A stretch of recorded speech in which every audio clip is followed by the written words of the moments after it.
In a world overflowing with distractions, we seek meaning. How do we transform ambition into something deeper, into true fulfillment? I'm Sam Pepin, CEO of Course Educa, and I've spent years helping businesses succeed by connecting their goals to something bigger. On the Meaningful podcast, we explore not just how to win in business, but how to grow as individuals. Through conversation with thought leaders, innovators, and everyday heroes, we uncover the stories that drive us towards something greater. Whether you're striving for success, seeking purpose, or just looking for the next steps in your journey, this podcast is your guide to navigating the intersection of ambition, growth, and meaning. So please join me and our incredible guests as we redefine what's possible in both business and life. Enjoy.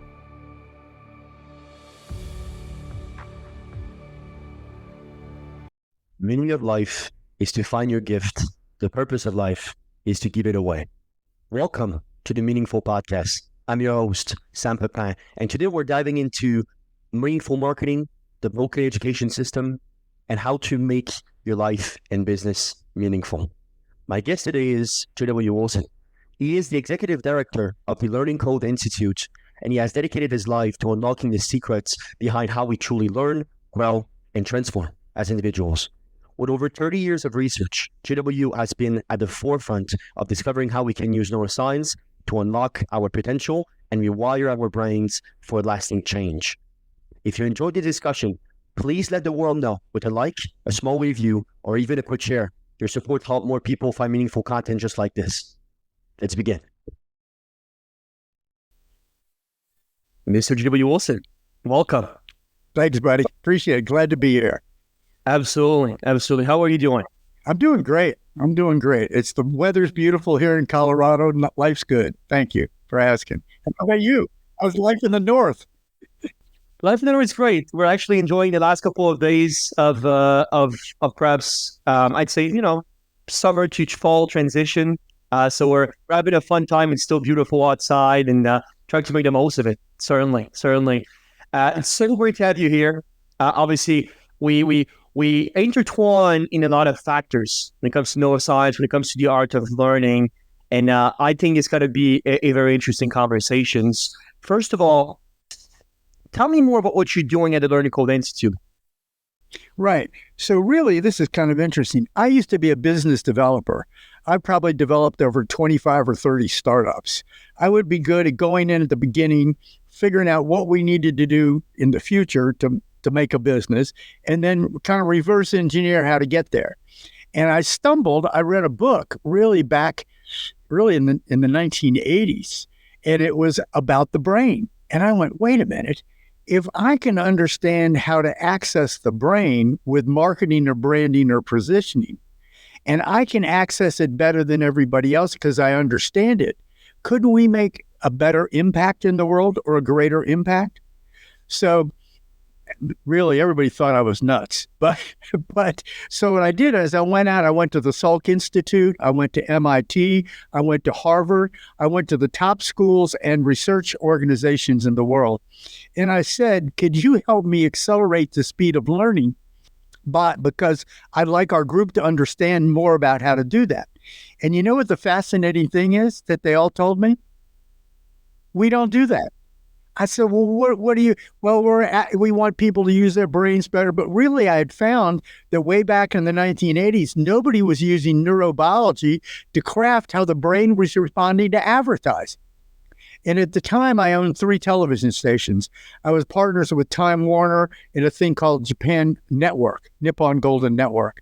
So I could put on a commercial on our television stations, and I could tell within 5 minutes whether it worked or not, whether the phone rang.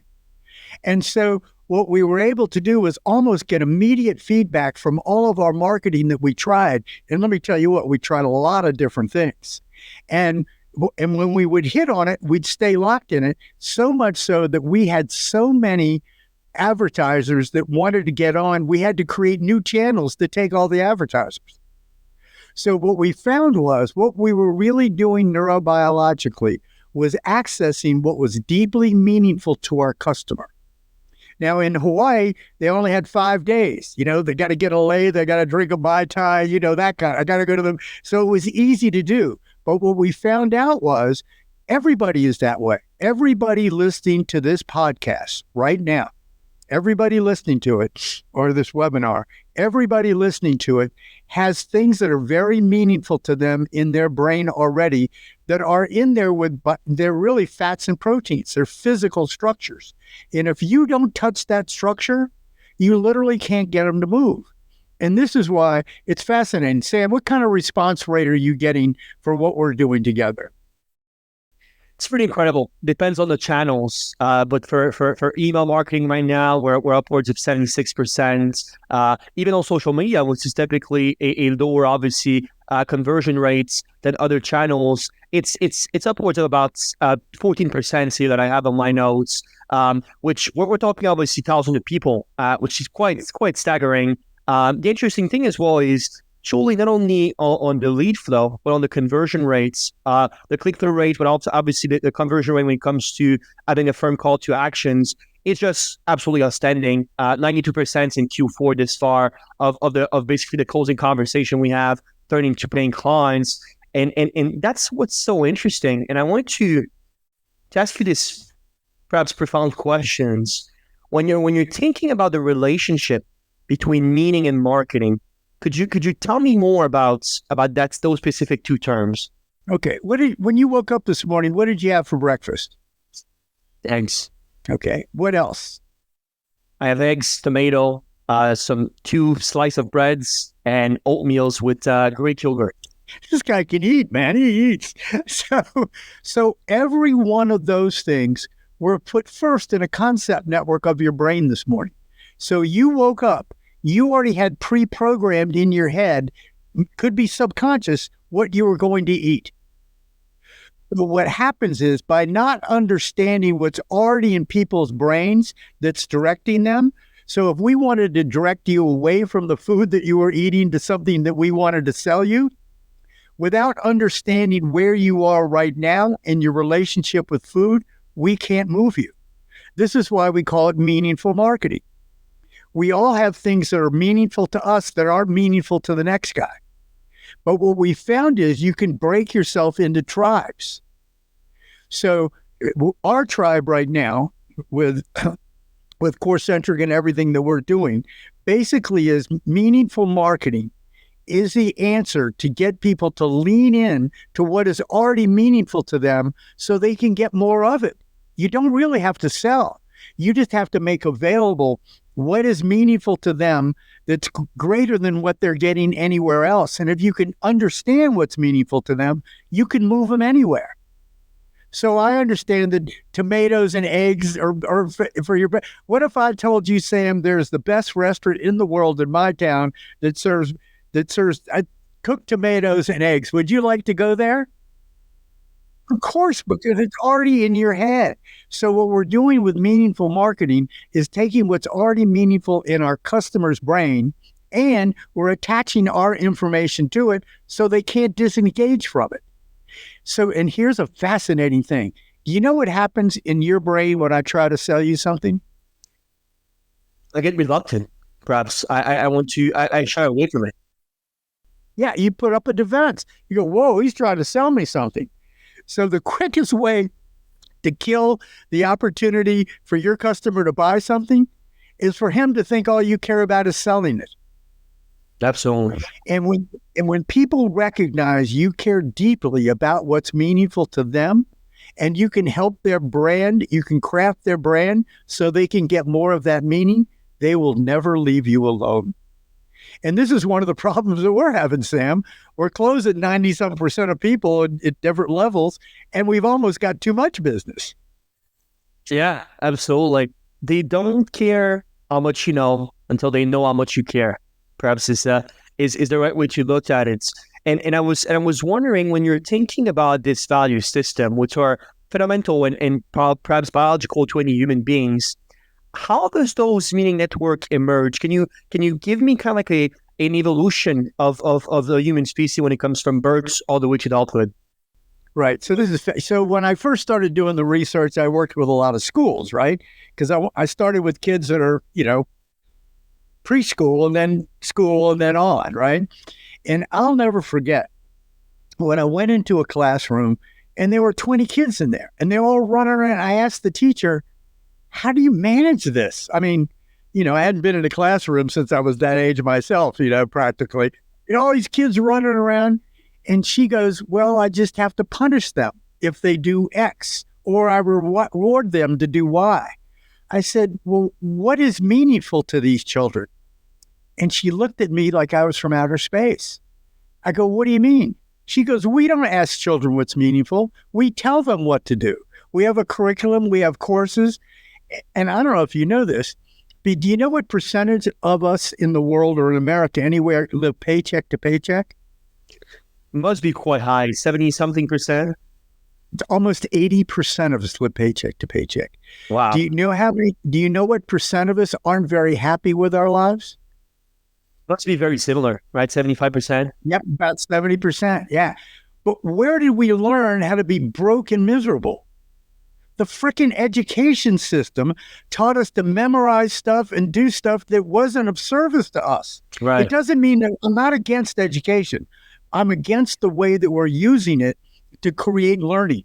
What we're doing is, why do you think, why we memorize stuff? Tell me more. Because that's what Plato and Aristotle did. They told you to memorize it. That was 1,000 years ago, dude.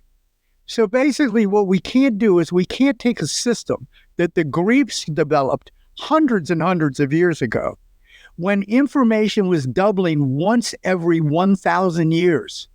It slowed down and it accelerated to about once every 500 years. But do you know how fast knowledge is doubling now? I'd say 6 months, every 6 months. Well, it could be 6 months, and it has been up until very recently. But with ChatGPT, we think it's being reduced to almost 90 days. So within 30 to 90 days, all the knowledge in the world is doubling. It's called the knowledge doubling rate, and ChatGPT is doing it. Now, the key is you just want to get the information that helps you. So basically what we have found with Corecentrica and what we're doing is we help you get the information that you can use right away to impact your clients and your business so that you see the results on the other end, on the profit and net value end or net worth end. Sure.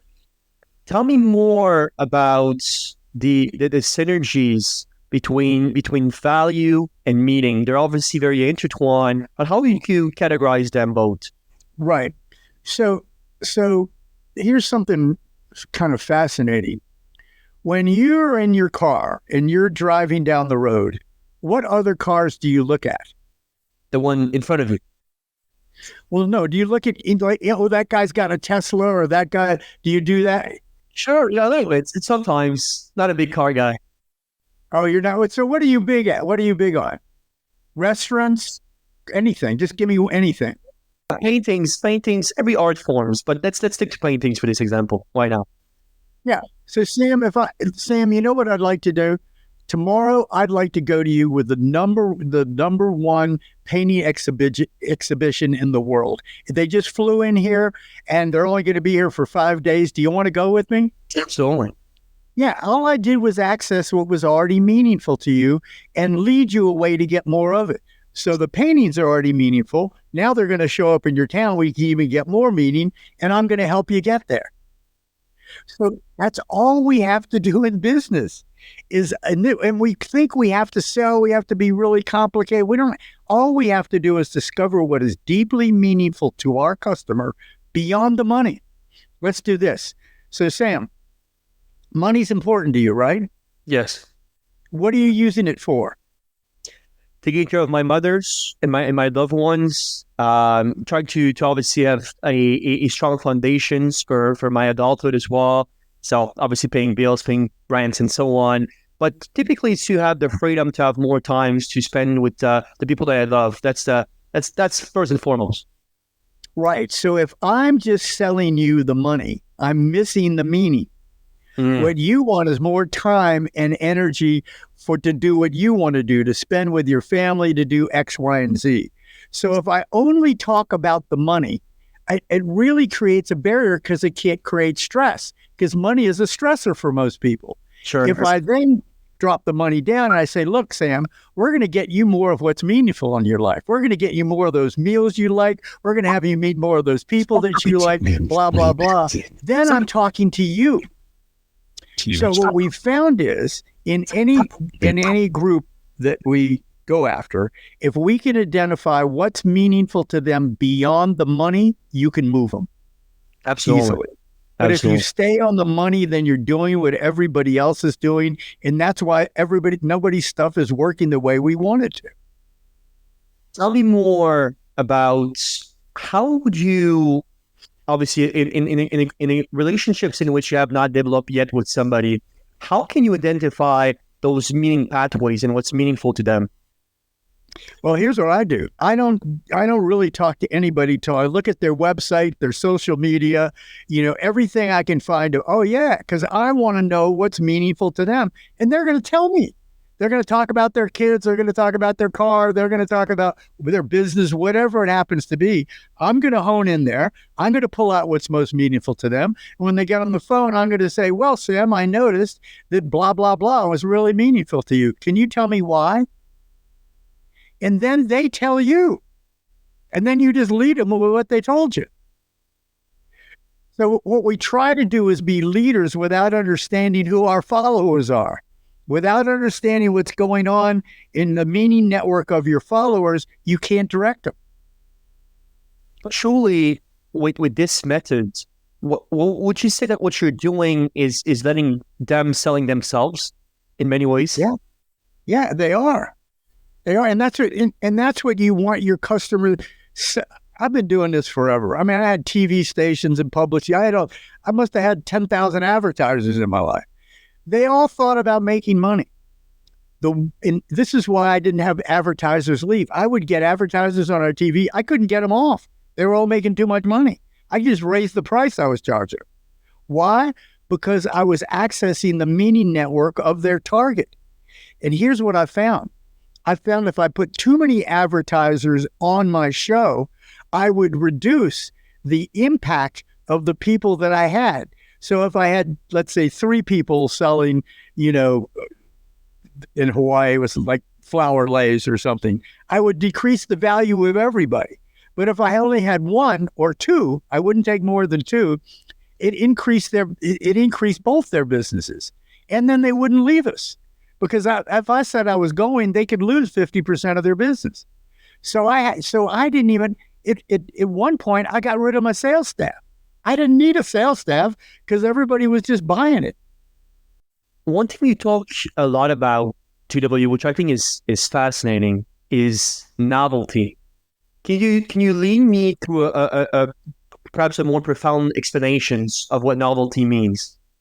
Okay, if right now that door or that window behind you opened up and a bat flew through it, you'd never forget it. Novelty is something that doesn't seem like it fits. Novelty wakes you up. It takes you out of where you are. So in my world, novelty increases dopamine and norepinephrine. Norepinephrine helps you run. I'm being very general here. And dopamine forces you to pay attention.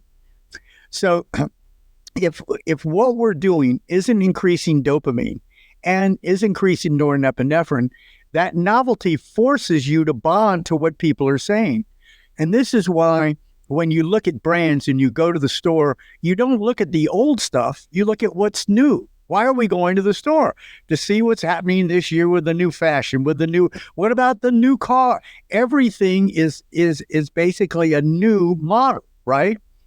So, and the reason for that is the brain habituates, stops firing with the old model. Like you don't really pay any attention to cars that are 1990s or just 2000, but a new Tesla shows up and you're looking at it, right? Because that's novel in your schema. So when we're developing products and we're developing websites and we're developing businesses, we help them, one, be novel, but novel in a way that they lead the market. So you need 2 things. You need to position yourself as a market leader, which we can do. We've all got things that other people aren't doing that make us a leader. And so, but we don't even think about it. We can reverse engineer and help you figure that out. Because if something's working, we want to get that and we want it to grow. So the other thing is Once we find out what's meaningful to you, then we find out what's most meaningful to our customer. And when we blend those two, then you won't disengage from each other, because at a deeper, almost spirit, it really is very similar to the spiritual structures of the brain, meaning you're spiritually connected. And this may sound weird, but it's the reason Jews hang out with Jews, Catholics hang out with Catholics, Muslims hang out with Muslims. Literally, it's their brain structures that is meaning, forcing them to bond with their tribe. We can do that with marketing and advertising, but you can't let them think you're trying to control them. They just think they're trying to get more meaning, which is what we're really doing, giving them more meaning. Yeah, we're attracted to what we consider similars in values, and that's perhaps their main network firing and say, "Hey, this is one of my tribe. I love you, right? Because you're one of my tribe. You're one of us." And you mentioned something very interesting that I want to rebound on. You mentioned about the fact that it's part of your schema, this chase of novelty. Why do you think that is, biologically speaking? Those of us that survive, that exist now, exist because we paid attention to novelty. Think about this, right? So if the novelty is a new way to get water, or a new way to farm, or a new way to do really anything, basically those that either create the novelty or move, we call them innovators and early adapters, or move first on the new novelty, are those that end up controlling the market. Go back, as I said before, go back to Jobs, his partner Wozniak, Dell, Allen, Gates, Ted Turner, Richard Branson. Every one of those guys positioned their brand so it drove more meaning in those people. Those people were going after them because it was more meaning. And those people, because they had more meaning, became what we call alphas. They became leaders in a market. So they had two things going for them. They were leaders, which we like to follow, but they also had meaning. So they had double. So I don't want to overwhelm people there. It's called the Hebbian synapsual learning rule. It means the more neurons that fire, the more action people take. So when I can fire meaning neurons in them and leadership neurons in them, they can't do anything but follow. It's what they're it's what their biology wants. So everybody thinks we're this big, heavy scientific company. Well, we are. But what we're really good at is figuring out what's deeply meaningful to someone and using the neurobiology so they can get more of it. Really, we're not selling, we're being of service. And that frees us so we don't feel like jerks. Yes. And part of being of service is in the concept you're obviously talking about is brand positioning. In many ways, brand positioning is just a meaningful way in which your company is positioned to solve a problem. Any company that exists, whether if it's a service, it's a product, is all about solving a valuable product, a valuable problem, and in exchange of that valuable problem being solved, we exchange basically currency, as we call it these days. And when you're thinking of that markets and the way the market is shifting, most importantly, the way that it's overflowing obviously with resources, overflowing with distractions and resources. Tell me more about how is possible in this modern time to differentiate yourself and to claim that brand positioning in a meaningful way. The first thing is, do not do what everybody else is doing, because it ain't working. I mean, you've been on calls with me with people that they're ripping their hair out. They've spent a fortune. They've spent their life savings and nothing's working. So what we really need to do is go back and look at what is the science of sales? What is the science of getting people to move? And so really all we did was go back and look at what has to happen in someone's brain to get them to move. What are the neural structures that need to be activated? What are the neurochemicals that need to be juiced up? And once we understand that, we have to understand how we go back and create those neurochemicals and those neural structures to be activated.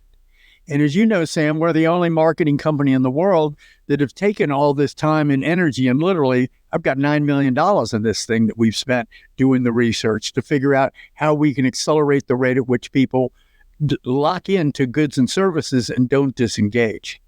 When you're talking about engagements, and that's something that is dear to my heart, because as we say, the new greatest currency is attention. This day, everything that wants to be converted, and there's an influx, like I said, of solutions to solve any problems. So when you're thinking about the dopamine, the serotonins, all these is basically what we call emotional triggers. What's the best resources to learn more about these triggers and how to utilize them? Well, I mean, obviously, you can buy our book, Cracking the Learning Code, or go to our website, the Learning Code, or really go to Core Centrica. All the information is there that you can find. But really, nobody's really packaged this like we have, right? Because nobody's been thinking about it like this. We're all so busy selling. We're trying to figure out how to make more money instead of how to control people's brain structures so they get more of what they want, not what we want. We want to help them get more of what they want. And so when you start to shift that perspective and stop selling and start activating what's meaningful in people, and then taking the time to ask your tribe, whoever that is, what is most meaningful to them, what we do is in Meaningful Market, as Sam, we get in there and we ask people, what are the 5 most meaningful things to your customers? And then we can reverse engineer how to package that so that we're really hitting what's meaningful in our customers, not selling them. The minute you sell, people can smell it. It's like, I hate to say this, but it's like covering dog poop with whipped cream. You can hide it out for a bit, but it's still going to smell. So what we don't believe in selling. We believe in getting people more meaning in their lives, in their business, and in the world. And it changes everything. Let me ask you a personal question. You obviously have a fascination now with learning for over 40 years. You were mentioning that book that you fall into and perhaps change your lives in your understanding. Within the media network that you possessed, basically prior to reading that book, why do you think that reading that book and consuming the knowledge and applying the knowledge was at that specific moment super important for you specifically? Well, we're going to get personal here. So when I forgot to leave out, when I was developing these businesses initially, I had a couple of TV stations, the publishing business, some other stuff. And then when I found the right advertiser and make them a lot of money, sometimes I go into business with them. So I had a strategy, right? But what I found was that this is pretty personal really, but inside of me, there was something missing. I had a penthouse in Honolulu, and I had a house in Kahala where all the rich people, I had all the crap, right? But I was miserable. I used to drink 1/5 a day to deal with my own misery. I could still work, but I was toasted most of the time. Wow. And finally I woke up one day, and really, Robert Kiyosaki is a good buddy of mine, Rich Dad, Poor Dad fellow, and we played rugby together. And really, we were in a rugby tournament. And I thought to myself, and I was drinking like 5 beers before the game started. And I looked around, and I was with him, and I said, I'm missing why I'm here. I'm numbing myself so much that I'm not present for what I care most about at the moment, which was rugby. And that and then the light went on, and I said, heck, I'm doing the same thing in my business life. What an idiot. And basically, that's how I stopped. I woke up one day and said, I don't want to do this anymore. It was, and why was it? Why was I able to change? I don't know if you know this, but only about 10% of alcoholics ever get sober. And they can get sober for a while, but then they come back. So, but the reason I was able to stay off it was because what I was doing had more meaning and creates more neurochemicals of joy and happiness than the drugs and alcohol did. So my work was like, other people, doing drugs and alcohol. I was just happy with work. I mean, what a great way to be. Every morning I get to wake up and do what I want to do and help people. So really it was a shift in what I started to do. And here's the real key. There is no transformation without feedback. So I got feedback from people, loved ones, business, how much better everything was going when I decided to stop drinking.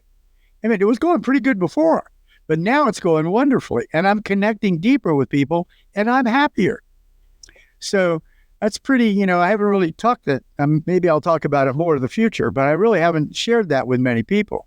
But it was really something that I recognized I was trying to create happiness in me. I grew up in a very troubled household that I couldn't find anywhere else. But once I figured out how to do it, boy, I never want to go back to being miserable and drinking again. I could care less. Right. This problem that you faced is extremely common. Let me tell you my naive, perhaps, interpretation of the world prior to getting in business. First time that I got to be on a stage, there was probably about 5,000 people there, and I thought that the successful people were all 6'4", eyes blue, like blue steel eyes, sharp jawlines, beautiful girlfriend, in perfect shape, and what I rapidly found was not only that wasn't true, obviously, as you know, way better than myself, but talking with many of them left a sour taste in my mouth. I saw that under this egotistical, perhaps, protections and shield around them was a very tender heart, a very, perhaps, sad heart in many, many occasions. I'm wondering why, biologically and neuroscientifically, why do you think that so often very successful people are truly miserable? Why do you think that is? Yeah, and it's pretty simple why. And when you went to school, did anybody say, you know what we're going to do, Sam? We're going to teach you how to be happy your whole life. No, they didn't. What they said is sit your ass down in that chair for the next, 12 years. Don't move. We're going to feed you crap that we want you to select in, and then you're going to go out and live a wonderful life. It doesn't work.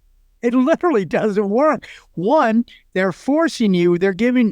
Why did you memorize the stuff, Sam? Well, because I wanted to ace the tests for one part. Yeah. You wanted to get the grade. We don't care that much about the information when we're going for grades. We care about the grade. And you know who knows that? Your biology knows that. So I passed the test. I get 100. I get 100 because it was in front of my temple in working memory. It's called the lateral prefrontal cortex. I passed. That's what I did in school. I passed the test. I graduated summa cum laude. I didn't remember shit. Right? So what happens is we pass the test, but then what happens? Because we pass it in working memory, unless it's deeply meaningful to us, it won't be selected back to long-term memory where structural change is. Working memory is electrical, chemical. I can pass the test. I can hold it for a week or so to pass the test. But long-term memory is behind my temple. And when I'm doing something for somebody else, long-term memory doesn't want it. It only wants what I do for me. So the whole education system is built on a biological fallacy that grades will make you smart. It doesn't work like that. You know the people that get A's? The people that have a left temporal lobe dominance, which is the same dominance as the teacher. They like finite math. They got linguistic. These are linear things. So the kids that do best in the school system do best because they match the brain plan of the teacher. Then those two groups get together and tell each other how much they love each other. And then those poor valedictorians, I don't know what if you know, but the success rate of valedictorians is very low. They're very good at getting jobs for other people and doing what they want. They're not very good at doing what they want. Right. So what happens is we create a whole category of people that were good at getting grades because they're good at doing what other people want them to do, not what they want to do. And then we get trapped in that space. We get a job we hate. We're making too much money. We got a family, and we stay with it until we get a heart attack. And truly, and this is very exciting, very interesting. Let's do a thought experiment together. Let's say you become chief officer of MIT, for example. Let's just take one prestigious institution. If you had to name a few examples or few differentiations in process for it to be as effective as it can be, biologically speaking, What would you say are some of the biggest hiccups, and what do you think are some perhaps paths solutions for the education system to serve our people better? Just think about this, Sam. For 18 years, we locked you in a box and didn't let you go outside. And we said, you're going to learn everything you need to know about the real world from this box, but we're not going to let you out and really live it. You just stay in this box. That's what our education system is. So the only way to help people, and now, and this is what we do at the Institute when we help, organizations or learning institutions or academic institutions. First, what we help them understand is how the brain selects in. The fascinating thing is what you remember, your brain selected in because it matched existing structures. This is really important to understand. The reason that the teachers fit in the education system is they have a linguistic dominance that fits into the education system.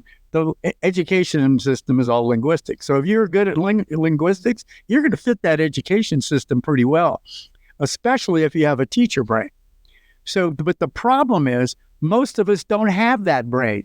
So we waste 18 years sitting in a room with somebody going blah, blah, blah, blah, blah, that we're never going to remember because it's never going to make it into long-term memory. So in a way, education is a huge waste of time for most of us. Tell me more about how did you differentiate knowledge and education? Well, knowledge, really all education is supposed to be is accelerating the rate of knowledge acquisition. That's what education is. How do we get more knowledge faster, right? And we've hit on this Aristotle, Plato, Socrates strategy of somebody standing in front of the room and doing this, which worked fine in, 350 BC when it was started. Because how much did you need to know? You only needed to know about 30 things, and you knew there was really, I think we figured out there were about 120 things that you needed to know just about everything 350 years before Christ, right? So what we found was it worked within a small parameter if you had a limited amount of information to learn. But if you had a lot of information to learn and you had to create an adaptive individual that could move quick when things change, because knowledge is doubling every 12 to 18 to 6 months, depending on who you talk to now. If you're not able to shift quick, you're dead. And that's what's happening in marketing. And that's why meaningful marketing that we're doing, Sam, is making so many people so much money, because they're not really going after the money. They're going after the meaning of their clientele so they get more meaning. And money is just the byproduct of getting your clients more meaning. If survival of the fittest is correct in a concept in which holds some truths, then you must acknowledge that adaptation in human beings is not only what makes us the dominant species that we are, but potentially makes our very own being possible. Like you said, and I want to rebound on this point, truly the reason why you're here with the knowledge that you currently hold and the person in which you perhaps aspire to be is because you seek novelty in basically in prior generation in your upbringing. You're not satisfied with the status quo. And there's a group of us that are like that. If you sell them first, then you sell everybody else. If you try to sell them, it's called the innovator, early adapter, early majority. There's a curve. If you start selling at the middle when you got a new innovative product, you won't sell anything. I just got off the phone with a big company who spent a fortune marketing their stuff, and they're marketing to the middle when they're an innovator company, and they're wondering why they're not getting the response they want. We move that over to the brain plan of the innovators, they're going to kick it out of the water. Right. When you're thinking of adaptation as not only a species, but let's stick with a modern species to start with, what would you say are some ways in which you can refine your internal process and internal insights, perhaps, and in ways in which you can embrace adaptations more in your life? Do you have any tips or insights on that? All right, this is great. So this is fascinating. What you said, survival of the fittest. Darwin said that. Everybody thinks he meant the biggest biceps and the fleetest feet. He didn't. Nobody read. How many people do you know read The Origin of Species? I read it twice to get understood. You did too? All right. Yeah, it wasn't an easy read. But here's what he was talking about. He wasn't talking about biggest biceps or fleetest feet. That was the interpretation that people had. And that's where capitalism and communism got screwed up. It was thinking the powerful control. Really, this is where it came from. So you go back, and the problem is we didn't understand Darwin. Darwin didn't mean biggest biceps or fleetest feet. He meant the species that best fit the environment. This is really important. The organisms that best fit the environment are the ones that go on and propagate and control the environment. So what I found was, when I reverse engineered what Darwin was doing, what we needed to do was figure out how to help brain plans better fit the environment so that brain plan could get more from the environment.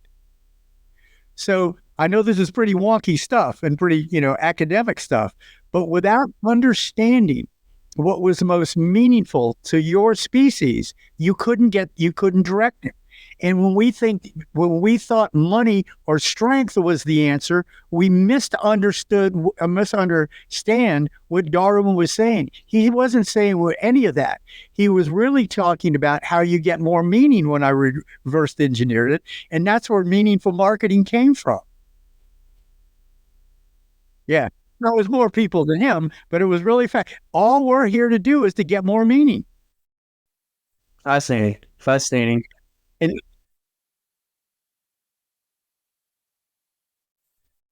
interesting. Nietzsche once says that the quest of life is to seek power over yourself. And when I'm thinking of these quotes, and perhaps that ties us into what you were talking about as well. If perhaps the quest of life is not only to seek but accumulates meaning, and that meaning obviously derives from your environments. How can we maximize basically meaning in our lives? Let's basically get out the fluffy stuff. If you had to basically point out a couple of key resources and ways in which people can optimize their lives through that meaning lens, what would they be? Here's the problem, Sam. We've been so corrupted in understanding what's meaningful to us. Most of us don't know what's meaningful to us. We just go chase the money. So what we have to know, we do with meaningful marketing, is we help people understand what's deeply meaningful to them so they can get more of it. And it's never the money. Now, the money could be a piece of the puzzle, but it's what the money can buy you. I've got a lot of friends that are multimillionaires that don't spend a dime. Why? Because their savings of having $1 million is what they're looking for. They don't ever want to spend a dime. So I'm not going to work on them to try to do something that's going to be against what's already meaningful to them. You get what I'm saying? So when you can craft two things have to happen. You have to spend the time to reverse engineer what is most meaningful to your target audience. Then you have to go in and organize what it is that you're going to do to activate those structures. This goes to design, to color, to words, to videos, to anything that other relationships, or somebody, who else do you know, kind of thing. And so we help people with all that stuff with meaningful marketing. So they go, oh, what I need to go out and find an alpha that's got more followers than me to help me do X. How do I do that?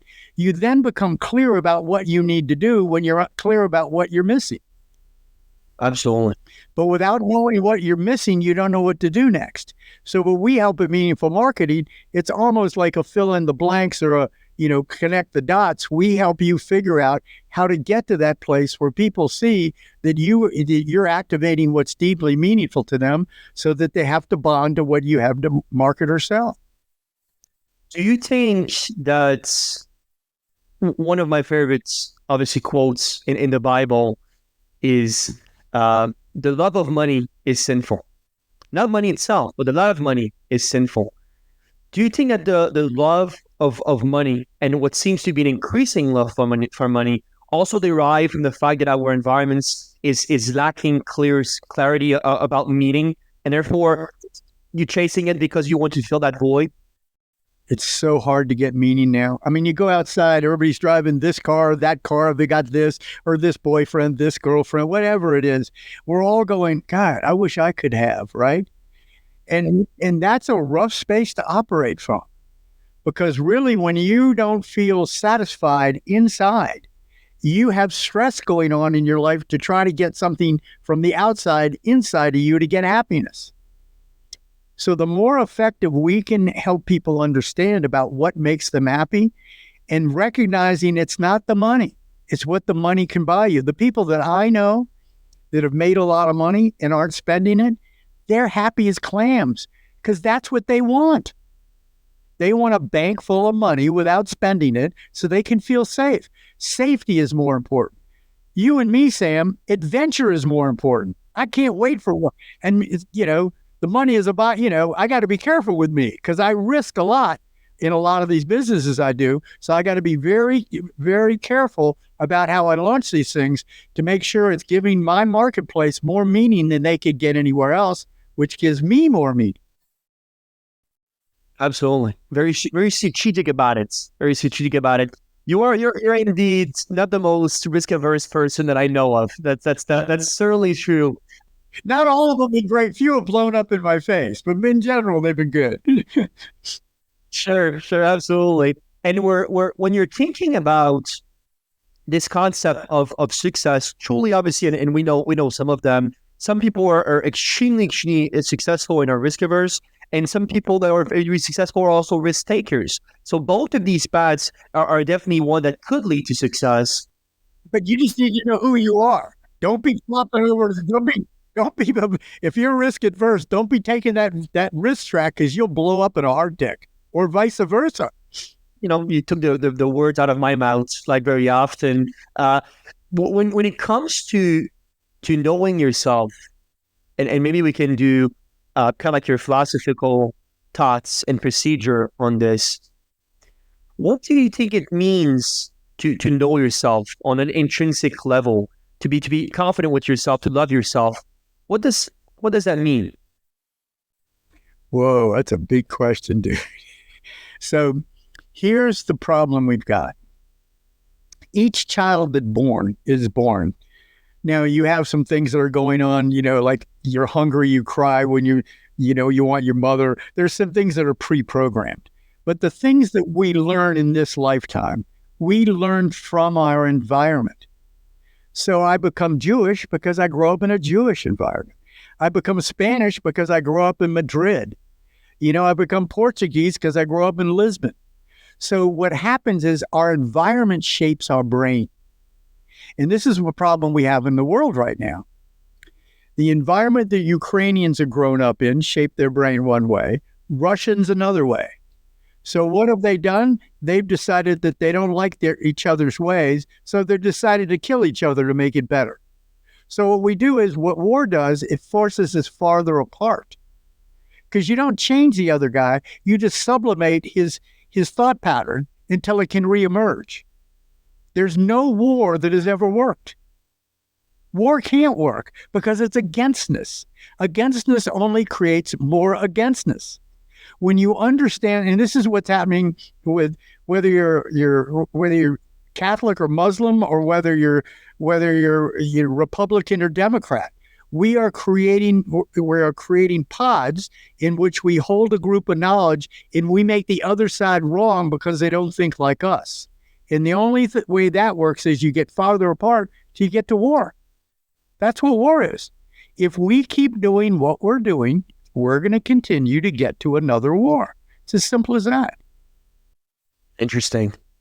When you're thinking about differences, the interesting thing that I always had in mind through learning and through studying history and so on is that, to be very honest, we're excessively similar. 99.99999% of my DNA is the exact same as yours, and as exact same as any other Homo sapiens. Why do you think differentiations and differences are so problematic? Always has been so problematic.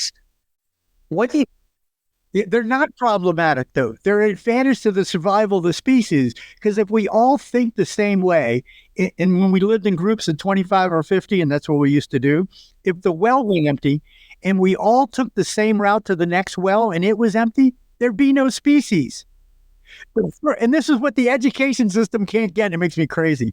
Diversity of thinking is the key to the survival of the species. And what the education system is trying to do is to get us all think the same. So if something goes wrong, we're all going to blow up the same way. Yes, absolutely. And therefore, differentiation is novelty, and differentiation is quintessential to the survival of our very species. But it seems like we live in a world now where, and that's why I wanted you to ask these questions. You can own in a little bit more on the matters. But it seems like our differentiations are actually quite small. Like I said, in the grand scheme of things, 99.9% of our DNA is shared. What do you think caused the humans to amplify these differences all the way to go into war against each other? Why is that? It's about 1 to 2% different, but here it is. Here's that 1%. It's a frontal lobe. You look at monkeys and chimpanzees, their forehead goes back. Humans comes out to this bump in the front. That's what makes us human. It doesn't take much. It's just this one bump in the front. But what it did was it gave us perspective and capacities that the monkey brain couldn't have because it didn't have that frontal lobe part that we've got. So it's called executive function area. So it's got this executive function going on that's literally controlling all sorts of things in us, our feelings, our thoughts, our behaviors that are not happening inside of a monkey. Because a monkey's just looking to get to the next meal, the next life, or the next love, right? Or the next sexual encounter. We're looking for so much more because we have so much more from our frontal lobe. And so so this is another thing for marketing.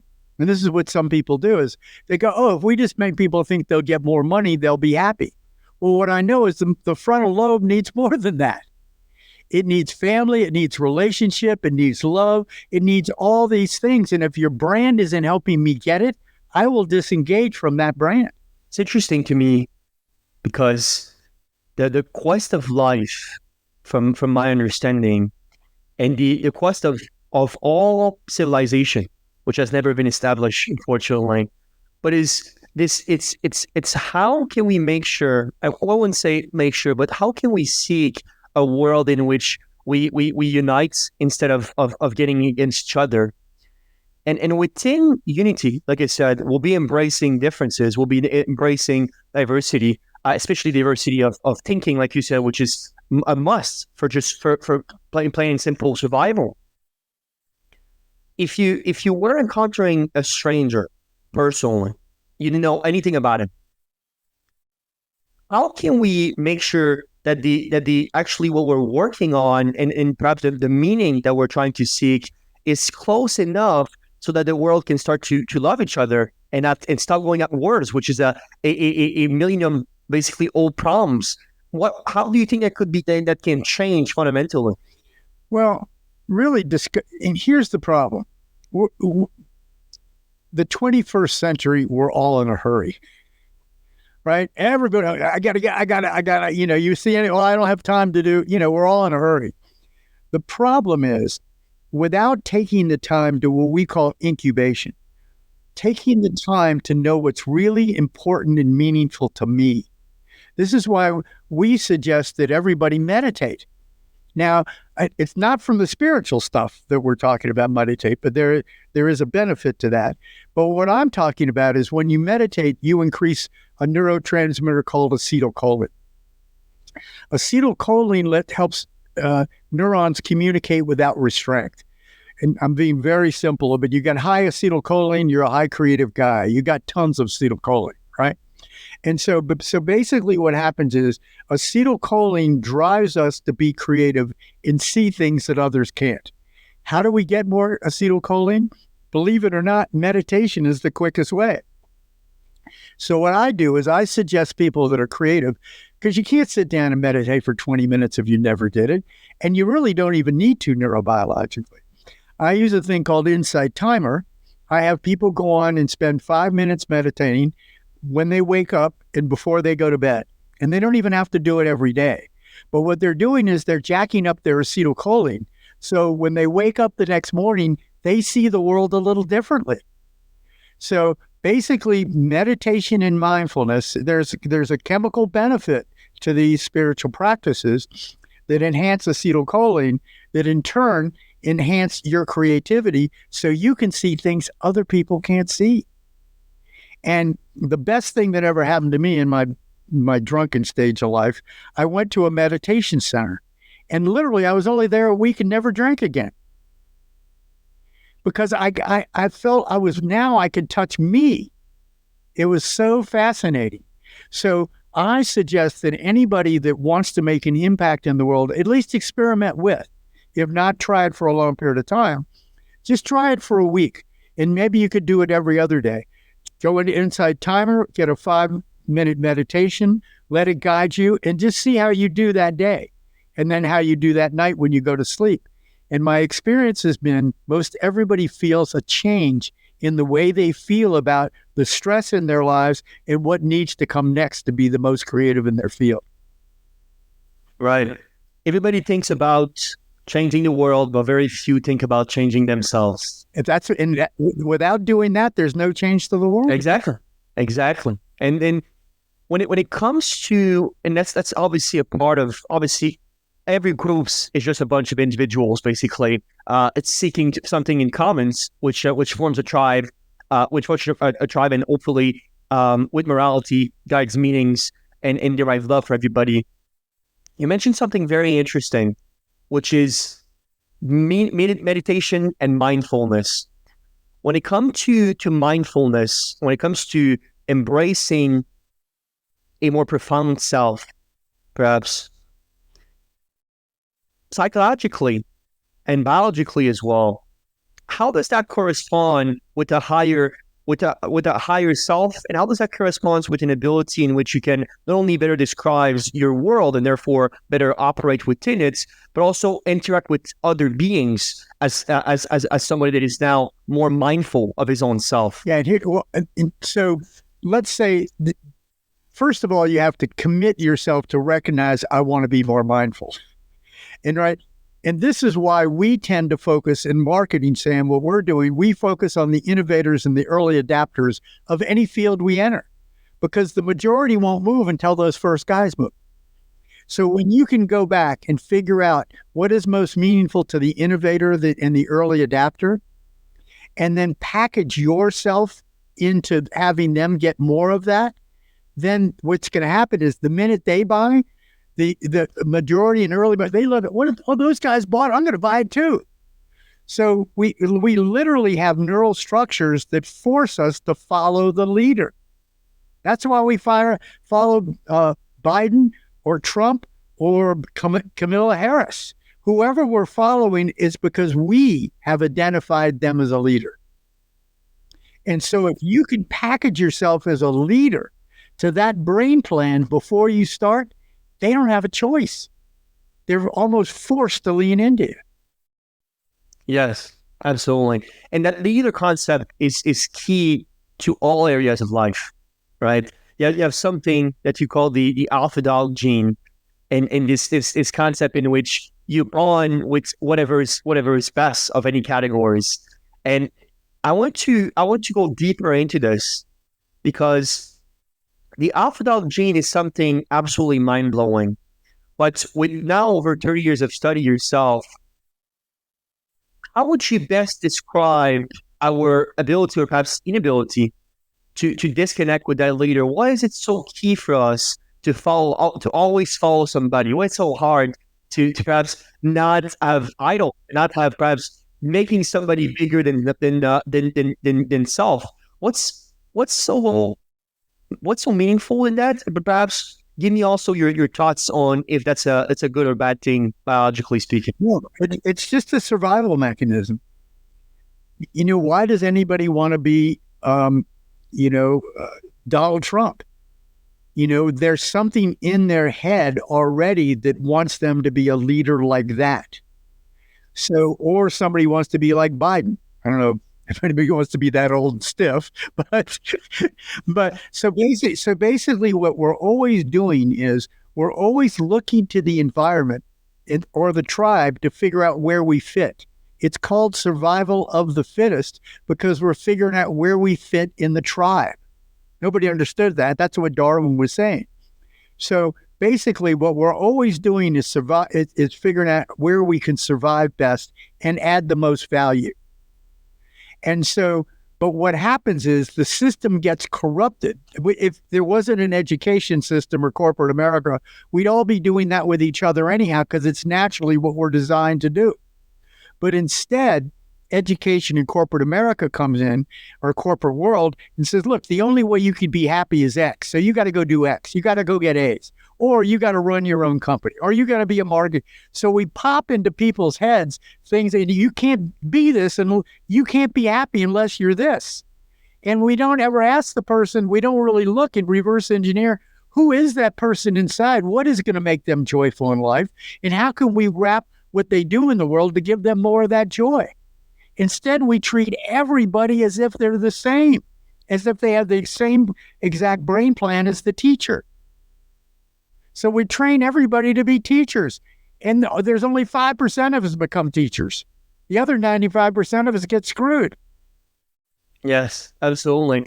And do you think that also correspond with basically the adaptation curve? You were talking about the early adapters, which is typically, right, that's, well, the innovators is truly about 1.5 to 3% of the world. But even the early adapters, it's a very slim portion of the world that have basically this brain plan and basically the brain structure that enable them to be able to see the world through that lens. Now, when it comes to education, it's never been easier for basically to self-improve through books, through endless, basically, education channels now, some private, some public, some that are obviously geared towards entrepreneurial ventures, some that are obviously extremely geared towards a specific skill sets. How did you find your areas of expertise? How did you discover yourself through that lens? But then how are you able to truly get specialized and get the expertise that you obviously currently holds? And what do you think is probably the best way to do such thing, the best way to learn what you truly try to seek in life? Right. So I went back and reversed engineered all of these genius guys that were making an impact in the world, whether they were scientists, engineers, business people. And you take somebody like Edison, the light bulb. What the hell? There were candles before that, right? So basically what I did is I went back and looked at what was going. He was one of them. I went back and looked at where his brain plan was and how it got to be where it is, to where he could make an epiphany like that to be discovered. A lot of times our thoughts don't come a little at a time. They're like a flashbulb. They come all at once. And what I found was that really it was like an avalanche. What we're like is we keep adding snowflake. Then people go, well, that last snowflake caused the avalanche. Well, it wasn't that last snowflake. It was the first 175 billion snowflakes. That last one was just, it connected the system, so it changed its shape and changed its energy. That's what we find we're doing. People start with the learning code, and then they start looking at their life differently. They look at learning differently. They look at work differently. They look at, I'm not going for the money. I'm going for what the money can buy me. How else can I get what the money could buy me without having to go get the money, right? Then their lives become rich. Doesn't mean that people that are movers and shakers don't stop being movers and shakers because they got a big house and a full icebox. They're programmed to be a mover and a shaker. So that's what we're doing purposefully when we talk about meaningful marketing, and we attack the innovator and the early adapter first, because the majority and late majority will not buy unless that first group buys. It's a form of survival that what we do is we look at what other people are doing and make sure it's not killing them before we try it. And in this instance, we look over our shoulder and see who's really kicking butt, and then we do try it. So basically, and here's the fascinating thing. You can make yourself move a little bit, but if you're born a homesteader, you're going to take care of that home. If you're born a pioneer, you're going out to look for the Indians. So it's really important. This is what we have you do with meaningful marketing. We talk about the 11 biological preferences so you can get a little better of an idea which one is yours. So what we help you do is understand more about what your brain plan is so you can fill your life with more of what is deeply meaningful under whatever the school system made you think it was. It's not money. It's what the money can buy you. In many ways, your life and in your path of life can be discovered through the life of other beings, of people you admire, of people that has been trying to seek a similar paths than basically the ones before you. For you specifically, because obviously you're quite renowned as one of the best person to talk about the art of learning. You're a market leader in that sense. Who were your inspirations at the beginning? What was the J.W. Wilson's mentor that unleashed this incredible journey? Peter Drucker. I read Peter Drucker said, we're in a knowledge society. This is 1980 something. And I got my TV station and publishing business and, we're all partying and having and I remember that we're in a knowledge society. I mean, we were an industrial society. And I said, if we're in a knowledge society, the individual or the group that can figure out how to accelerate the speed of learning in a knowledge society will control that society. That was my thought in 1986 or something. And that's where I started. That was it.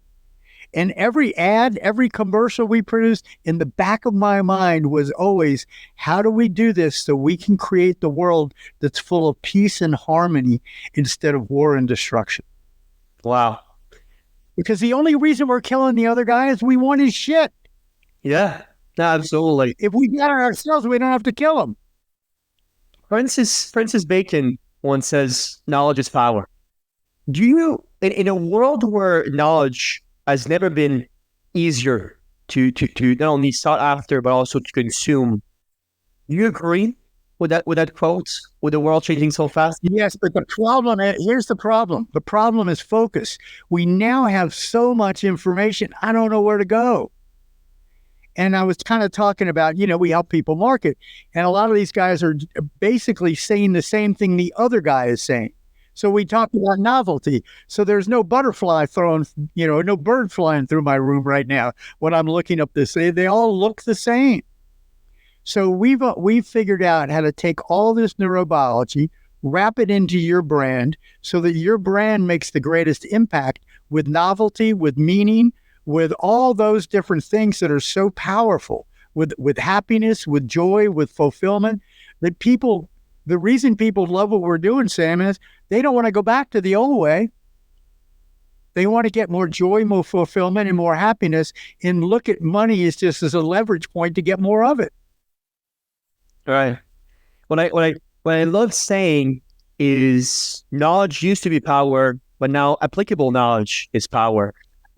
Because truly, when you think about it, and that's circling back to your focus point, we live in a world where knowledge is wide, but very few has profound knowledge, which I think is the main difference between experts and perhaps jack of all trades, versatile people. Nothing wrong with being versatile, but what I found, and what I love your observation on this, is there's now a drastic difference in a way you're rewarded to be in the top 1% of an industry instead of the top 10%, top 20%.